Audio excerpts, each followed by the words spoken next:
Hello VC, hello everyone, I hope everybody is doing alright and keeping well as usual. So yeah, this Q&A video, I love doing these. Basically this was supposed to happen about how many months ago now? I think 8 months ago this was supposed to be recorded. But yeah, life happens, doesn't it? So yeah, anyway, this is a Q&A response, yet another one. I wanted to do another one because I thought this would motivate me to do a video. It's been about 8 months since I requested these, so go figure. Anyway, okay, so let's do this, shall we? This is the second time I've attempted to record this because the mic cable wasn't plugged into the camera. Okay, so the first batch of questions was given to me by Mr. Flipped Disc. Alright, so his first question is, do you have any ambitions to do more radio? For example, i.e.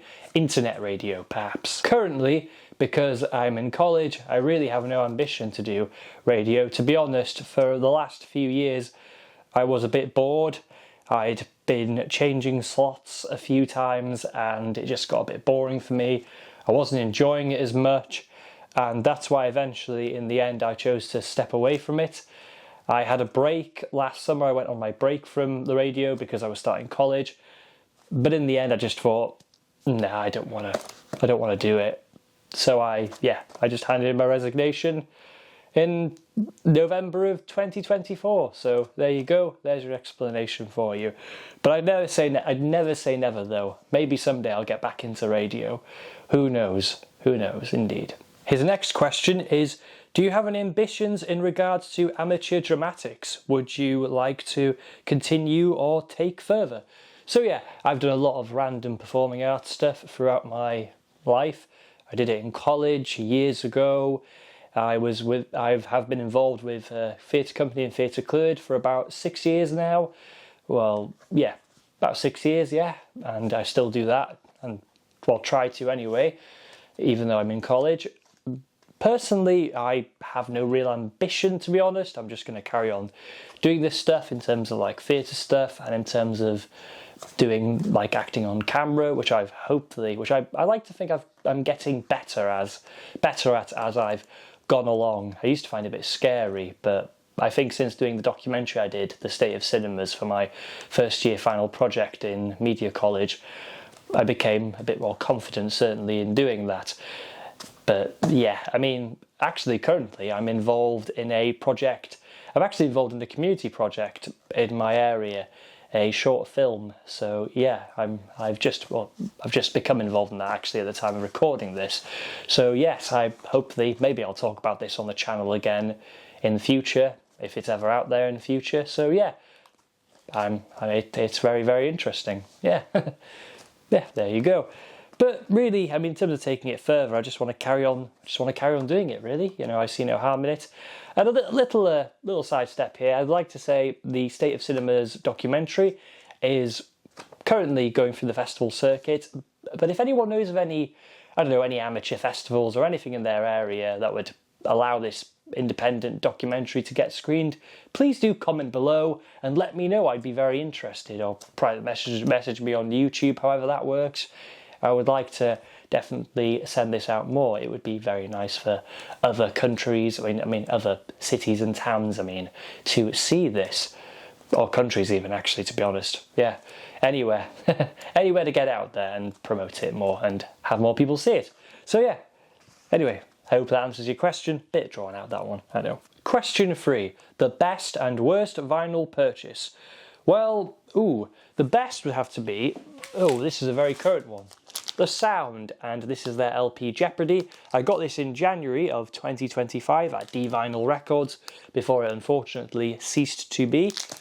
But yeah, I've been looking at this album for a very long time. It's always about £40, and I got it for the lovely sale price of £4.99. I really like The Sound.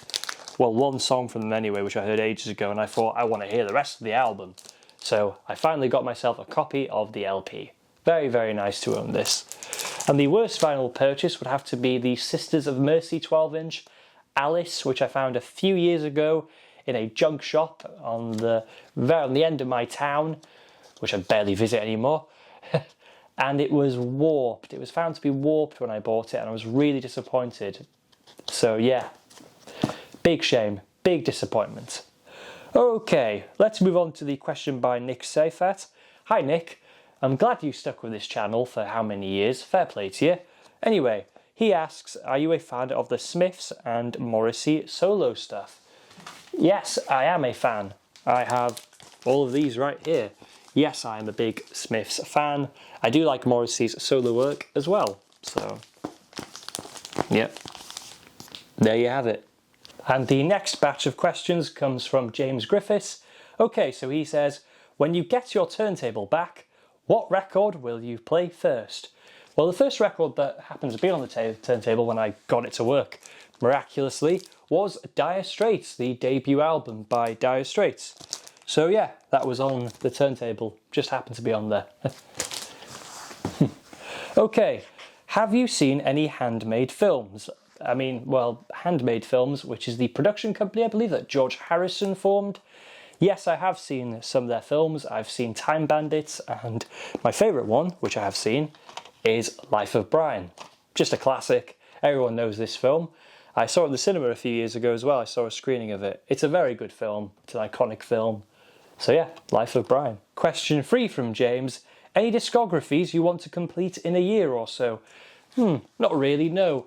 I think probably, well, actually, maybe Pet Shop Boys, because I've only got the Agenda EP and Super to get on vinyl, so those ones. But I'm not really fussed. Question 4 from Jim. Favourite Young Ones episode? I've not seen any Young Ones episodes, unfortunately.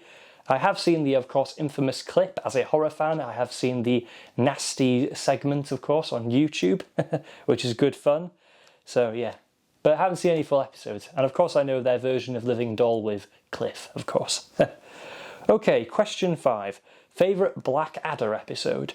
Well, it has to be Goodbye from the Blackadder Goes Forth series, which is my personal favourite out of all the Blackadders. I do like all of them though, I'm a fan. So yeah, it's a fantastic episode. It's got great comedy in it and a really emotional ending. So I really like that episode. The last set of questions comes from Mr. John Downing, 6-inch pianist 61, or whatever, 613, something like that. Okay, question number 1. How did you get into PSB? Pet Shop Boys. Was it a song that drew you in? Well, it was actually. It was the song Go West. I remember hearing a segment of it on some Brit Awards countdown or something, and then I would have a few weeks later, or a week or so later, would have watched it on YouTube, would have clicked on it on YouTube, and that started the rabbit hole of just going through all the videos and became basically me just becoming super duper obsessed with them at the age of 10 years old. So there you go. Okay, question number 2. How many times have you seen Pet Shop Boys live? And which one was your favourite and why? So I've seen them, oh god, I've seen them quite a few times on their current tour, which is the Dream World Tour. Here is the programme. So, I've seen Pet Shop Boys. So, number 1, Cardiff Arena, 2022. Birmingham NEC 2022, Royal Opera House 2024, and the last one was the most recent, which was Cardiff Castle 2025. Personally, my favourite of all those gigs, although the current Cardiff one was great, I'll still go with the original Cardiff gig. Reasons being, it was the first time I got to see them. I waited a long time to see them, way longer with the, of course, rescheduling due to COVID and everything. And it really gave me a new lease of life. That gig made me feel like the world was open again. It felt like everything kind of felt better personally for me after that gig. It really just opened my eyes and thought, it was just one of those things. I'll always remember it. It was during the end monologue, which is in Suburbia, where the suburbs met to Utopia, all that bit. That was like, it just kind of opened my eyes again, and it was kind of like a going out of the darkness of everything and into this sort of like, yes, yeah, sort of. I don't know how to describe it, but that was a phenomenal gig. It really was, and it was just so fresh to see it for the first time and everything. They played all the songs I wanted to, and it was even emotional at times as well. It's a fantastic gig, and it's still my favourite gig of all time, probably until I see U2 live, but we'll see. And that's it for the Q&A part 1. I'll be back answering John Bellamy's questions because he's given me some big questions. So yeah, I will be back with that in due course. Anyway, take care everybody for now, and bye-bye.